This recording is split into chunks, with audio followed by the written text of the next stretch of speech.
Welcome to Empowered Voices Advocacy in Action, the podcast that amplifies the voice of patients, advocates, and healthcare leaders driving change. Together, we'll explore stories, strategies, and solutions to empower you to make an impact. Let's turn advocacy into action, starting now.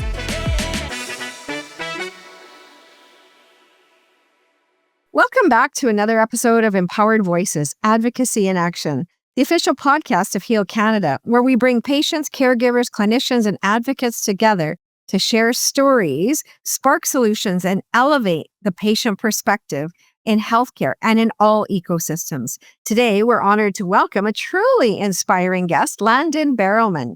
Landon is the founder of an organization that has quickly become a powerful voice in his community. His work is rooted in compassion, lived experience, and deep commitment to ensuring that no one feels alone, unheard, or unsupported.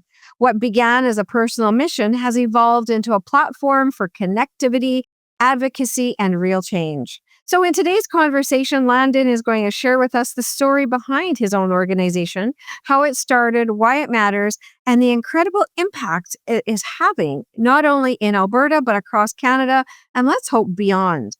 We'll explore the challenges that he's faced, the people who have shaped his journey, and the vision that he holds for the future of his community and supporting people. Whether you're a patient, a caregiver, a provider, or an advocate, Landon's story is a reminder of how one person's determination can ignite a movement. Landon, thank you for being here. We're thrilled to have you join us. Thank you so much. Wow, that was quite an intro. I don't think I've been introduced like that before. Well, there you go. Absolutely. See my smile getting bigger and bigger as you kept going. I was like, whoa. Absolutely. Absolutely. So Landon, start with sharing your story behind your organization, what your personal or professional experiences inspired you to create it, and what gap did you see in the community that really pushed you to take action? Yeah, like everything kind of happened so organically that I often explain this as kind of like, I feel like the dog who caught the mail truck and now I don't know what to do and I'm just hanging on. So basically I was working up in the oil sands and it was after COVID. My son was born during COVID and he had a pretty bad, rough birth, right? He was born very prematurely and the stress of that and COVID, you know, with my new fiance at the time really, really wore on us all and our relationship didn't last. So going through COVID and working up north and navigating those kind of things in a new relationship with her, it was tough. And we started seeking out counseling to see if we could help our relationship at all. And I remember asking the counselor who, you know, I guess she would have been not a psychologist, but a psychotherapist or? Yeah, the one who can give you medication. Psychiatrist. Yes, a psychiatrist. No, she was a psychologist because she could only recommend medication. Okay. I didn't want to take drugs. I didn't want to do anything like that, but I needed something that I could I asked her for tools. I said, is there anything I can do when I'm up north and I'm worried about divorce and what my life is going to be like? And I'm, you know, can't sleep at night and I'm sitting in bed worried about all these anxieties I had about what my new life is going to be if my current fiance decides that it's just over.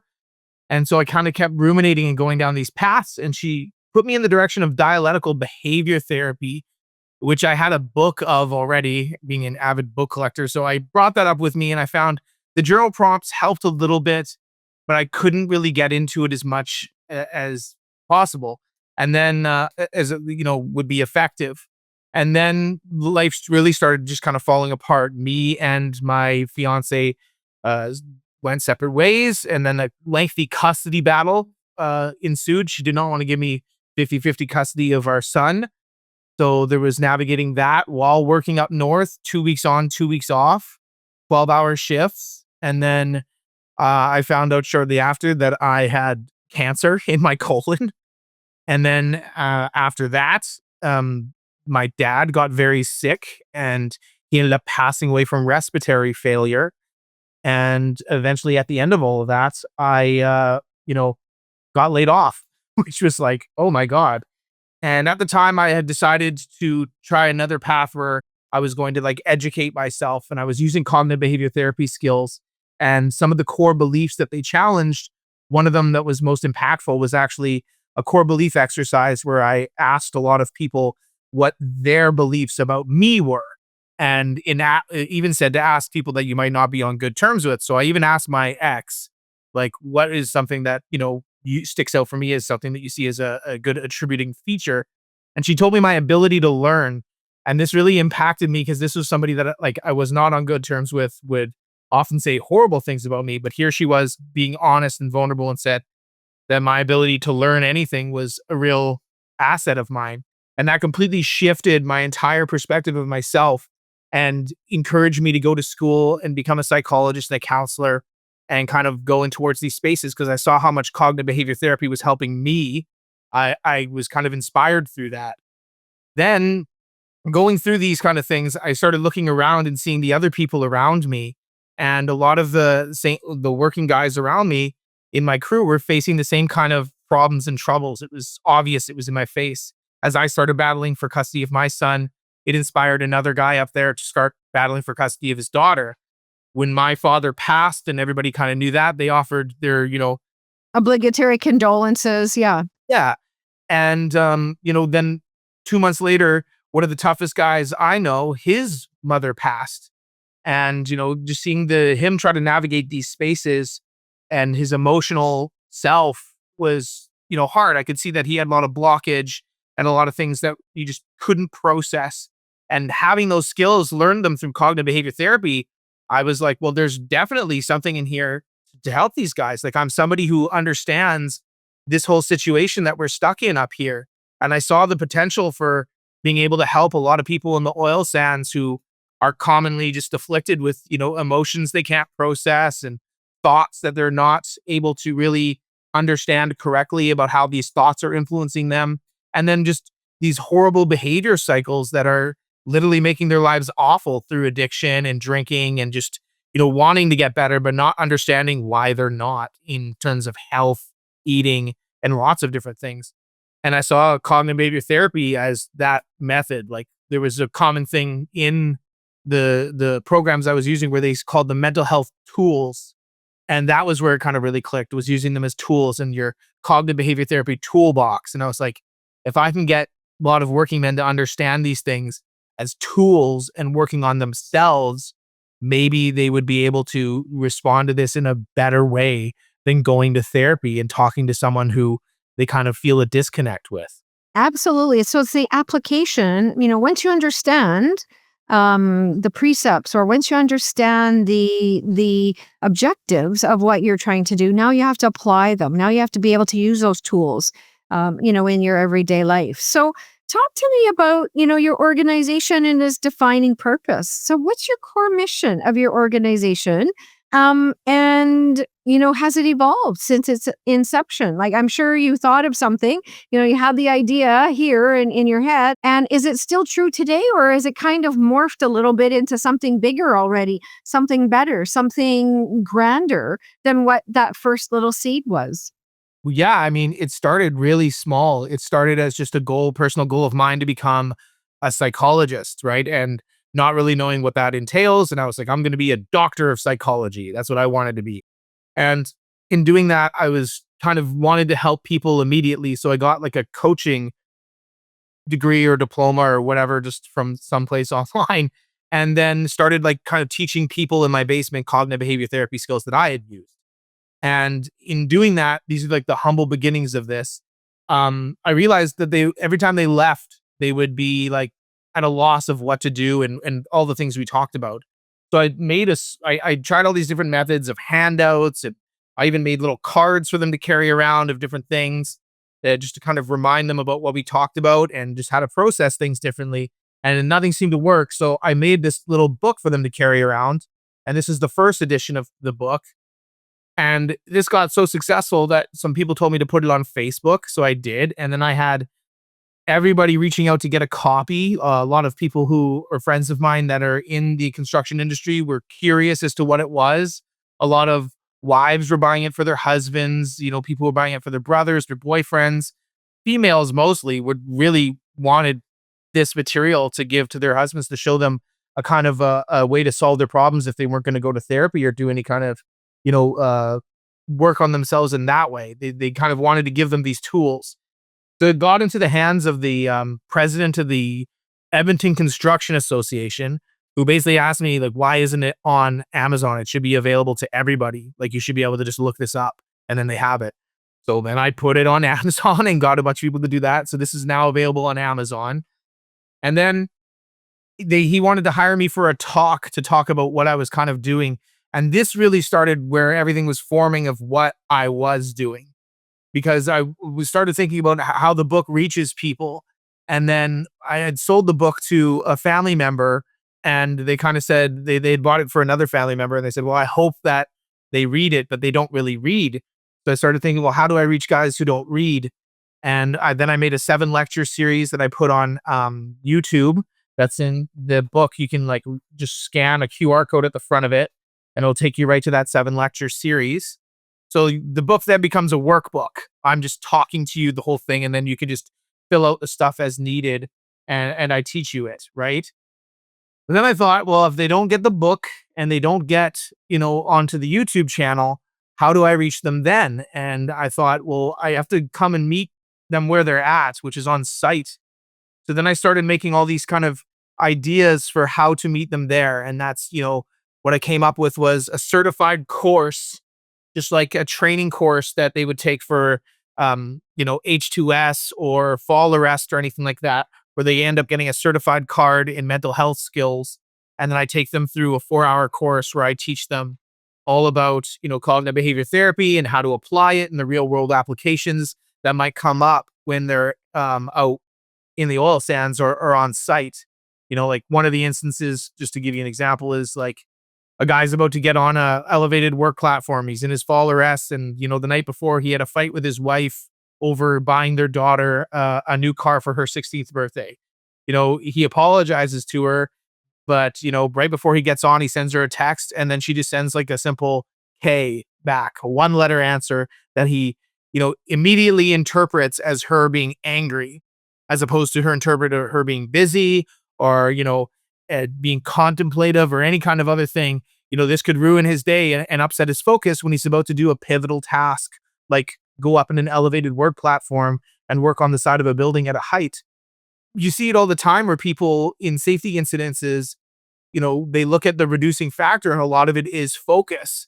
And they don't talk about what draws focus away and how to bring focus back. And I believe that's kind of where I bridge that gap in safety.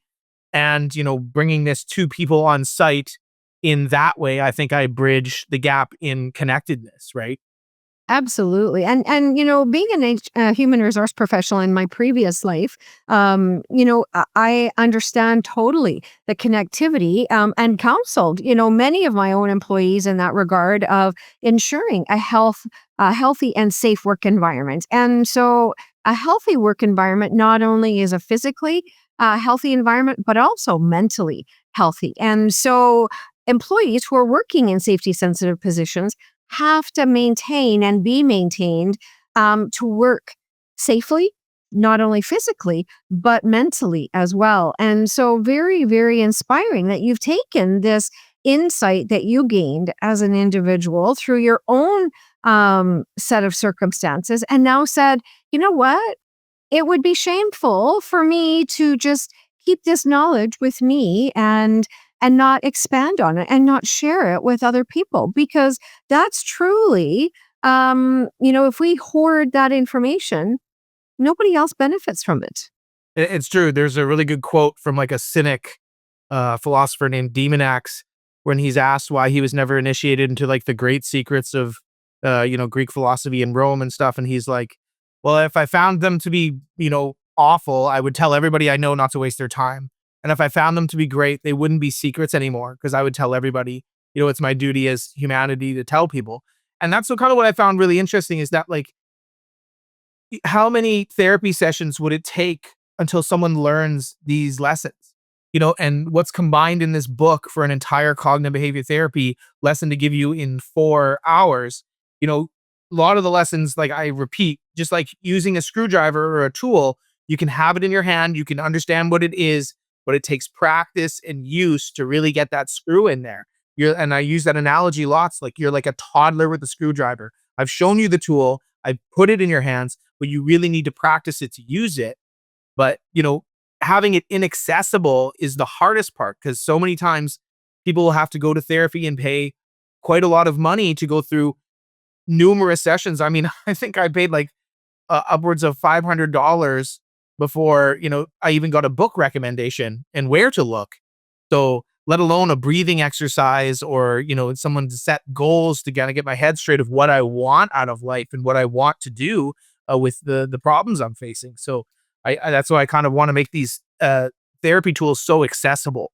Absolutely. And it's really about giving people that imaginary toolbox that they can carry around with themselves on a day-to-day basis to utilize the various tools that they need to navigate their life, their psychosocial circumstances that will creep into every aspect of whatever they're doing. And so this can be, utilized for folks who have a physical disease, a diagnosis of a disease. How do we give those folks those tools to be able to carry with them, to be able to use in any type of situation? I think is really that application and knowledge of understanding to give humanity these tools to use in the application of life. And I think that that's really, you're really providing, the basis for success, for this genre of male workers. And I'll say generalized because typically, it's the men who work in heavy industry and, we have lots of females going into that industry, but, really your experience has been with males who tend to be less communicative, more introspective. They don't share their emotions very well. The environment is such is that they have to be, very closed in their expression of emotions, and also in safety sensitive positions. Really have to park and what's the word I'm looking for? Compartmentalize and take away things that have affected them, right? And so when you compartmentalize things, you put them in the back or you park it, and sometimes people never go back to them, right? And so then that festers and that creates issues and problems. So very well done that you've taken that personal experience and really blossomed this into a very well accepted industry practice. That the heavy work industry, through the oil sands or through the construction associations, these are all safety sensitive jobs that really need people to be focused on what they're doing in order for them to not hurt themselves or hurt others and create a liability not only for themselves but for the surrounding area that they're in. And in turn, I think it'll help create like that better work environment. I mean, there's so much mental health focus on executive levels and on like office job levels now, but it's still not hit like boots on the ground guys. And I mean, I've seen it firsthand where guys on crews just start to feel isolated or not accepted into like the folds of the social dynamic of groups. And then they just like either quit their jobs, which is, bad because then they have a financial loss, or they stay and they're just tortured on a daily basis by, taking everything personally and not knowing how to divide themselves or even connect with people in a way. And in turn, it can cause lots of problems. I've seen it. Absolutely. And we know that the psychosocial impact on people has a huge burden on our healthcare system. Because I always say if the mind is taxed, then there's going to be physiological symptoms that come out, ulcers and chronic illnesses and perhaps cardiac issues. So there's a manifestation of physiological symptoms when there's anxiety on our brain and on our mind. Vice versa, when there's physical issues, then that's going to put a taxation. And so we've got a circuit going here, and that's going to put a huge burden on our healthcare system. And that's what cognitive behavior theory does, is it kind of gets you to assess what like negative feedback loops, which is what you talked about, you might be in, where you're upset at work. So you've got a behavior that might be destructive that's helping you cope, like going and drinking. And then that in turn is affecting you emotionally. You're having bad days, feeling physically, exhausted. And then you're not feeling capable of doing much because you're stuck in this loop where you're just drinking, working, and feeling like shit. And so without being able to assess that and be like, how do I get out of this loop? And without tools in your hands to go, okay, I can literally monitor my behavior and see what's giving me bad days. Like I was stuck in that loop when I was going through my divorce and things like that. I was like, okay, well, I don't have a fiance telling me that I can't go to the bar anymore, so I may as well hit the bar. And there was a bar right outside of the hotel that I was staying at in Fort McMurray, and I would hit it frequently. And I'd end up, being hungover and all these other things, not coming into work. And for some reason, I could not see what was going on because I was so emotionally clouded with everything happening. It felt like my life was falling apart all at once. My physical health was falling apart. My family was falling apart. It was depressing. But once I pulled myself out of there and was able to like objectively watch what I was doing, it was very easy to see that all my bad days were happening on hangover days. And I was, oh, well, if I want that to end, how do I fix that? Oh, well, replace drinking with a better activity that doesn't leave me hungover. Or even it like attempts to, if I need to go to the bar and hang out with friends to socialize, which is a good activity, drink more responsibly and you don't have to drink the whole bar dry.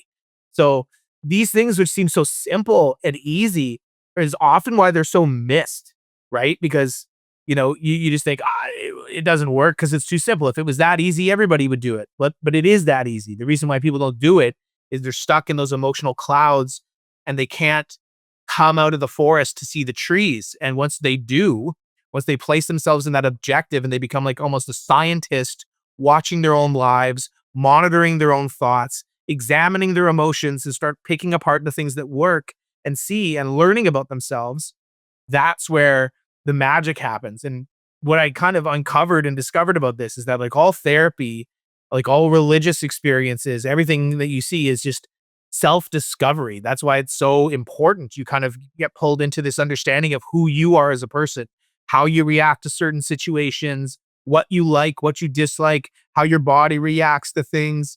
You go deeper down this and you learn more about yourself and you immediately become healthy because that's what you want for yourself. You don't want to destroy yourself. It's something inside of you that just it wants to keep going, but you become clouded. So looking ahead, what are your priorities for the next few months and years? What opportunities do you see for collaboration, growth, and innovation, perhaps with other organizations that, share the commitment to elevating the voice that you're trying to get folks to subscribe to? It's been crazy to understand where I'll be in the next year. Like last year, I didn't have a book. Last year, I was just teaching people in my basement. So all this really, like I said, when it's a dog who caught the mail truck, I'm just hanging on.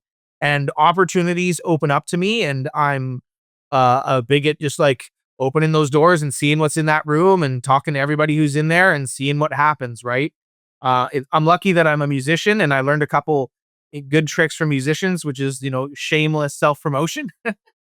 So that helps me get my name out there lots. But what I could see is, doing a lot of these courses and basically trying to get out there and get known. That's the biggest part. Everywhere I go, as soon as I get known, people are very responsive to it. They're very happy that I'm there. They see it as innovative. They see it as something that's needed. It's like I've been sucked into this vacuum where I was needed. So a lot of people, when they see that, they utilize me immediately. Like when I did the Edmonton Construction Association talk, there were several people from construction companies who came up to me and were very interested in getting my course done. So then I had to like basically plan a business, make prices for this, understand how I'm going to do this, and then, make it socially available to everybody. And not only that, be very loud about what's happening. As soon as someone, purchases this, I'm going to very much like blow it up and see like, this is what construction companies are now doing. That being said, there's another side to this, which is, data recovery and research. At the end of everything I do, even my pilot project, I gather a lot of data from the people who were experiencing this. And past that, it's going to be after doing a lot of these courses, it's going to be reviewing years later, looking back at the people that I've had in this course and trying to get a hold of them to see if it's impacted their lives in any ways and see if it's affected the company's safety stats in any kind of way. And the reason for that is to show in some kind of insurance premium or WCB way that this is an effective method of helping safety. And I think that's the only way that legislation or anything's going to understand that mentally we need to do this. And that we need to put this through, and that mentally guys need to go through this course and these kind of learn these kind of skills, because it does help them and it affects their lives.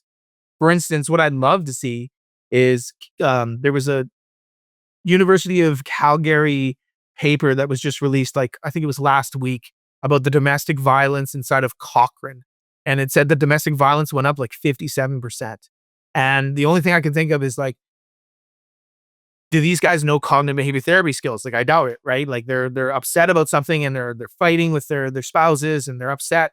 But like all of the like solutions that these researchers gave, none of them was putting them through like a cognitive behavior therapy course where they could maybe start to learn to assess the negative thoughts and emotions they have and the behaviors that might be affecting them better. And it's that kind of thing. How many of those guys were construction workers, right? So if this course was given at their work and they were sitting even in the back of a classroom pretending not to listen or whatever, but they came home with this book, the next time they had too many negative emotions and this and that, maybe they pick the book up and start trying to do that instead of taking it out on their family, and that's the kind of impact I'd like to see being made countrywide, possibly even in the States, nationally. I think this kind of stuff should be taught in schools. It should be in children's books. Cognitive behavior therapy should be like a standard of how to manage your emotions, how to manage your thoughts, and kind of see through a lot of these, shortcuts that we take mentally to understand our reality, but are in turn leading us down emotional paths that are just self-destructive. Absolutely. So tell us, the name of the book and where can we find your book? So this book is The Working Man's Guide to Mental Health. It is on Amazon. You can purchase it there. There is an email in the back of the book where you can contact me. I'm in the process of getting a website up and everything like that. But yeah, as the founder of this, there's an email there. You can contact me, and then I can set up to do courses. I do also toolbox talks for people who can't afford a whole course. I can do safety meetings, anything to kind of integrate what I'm talking about into the daily workforce. I mean, the more I show up and kind of get this in people's heads, the better it is. My whole kind of philosophy is that, construction companies and everything have inadvertently primed this product by putting up posters that say, let's have a conversation, and hashtagging like mental health, and this is mental health day, and, kind of doing all these things, but not actually giving people anything to do with their mental health to make it better. It says like, go to a therapist, or, like talk to a friend, but like, what do you do? And like none of them have the skills or are teaching you skills that you can use. This does that. So I think it fills that mandate, and it's been primed to do that. So that's kind of the whole philosophy, is that like the photo op is over. Like mental health is not a hashtag. It's not a month in the year. It's every day, all year round. It's work. It's like working out, but it's working out your life. Absolutely. Yeah, absolutely. Couldn't agree with you more. So thank you so much for joining us, Landon, on this episode of Empowered Voices, Advocacy in Action. We look forward to you being a future author in our E3 Advocacy magazine. Anytime you want to write something for our mental health section, we'd love to have you. And thank you for listening to those that listen to our podcast. Have a great day, everyone. And thanks again for joining us on Empowered Voices, Advocacy in Action. Thank you for joining us on Empowered Voices, Advocacy in Action. Stay inspired, stay informed, and keep advocating for change. Together, we're stronger, amplifying our collective voice. Don't forget to subscribe and share. Your voice matters.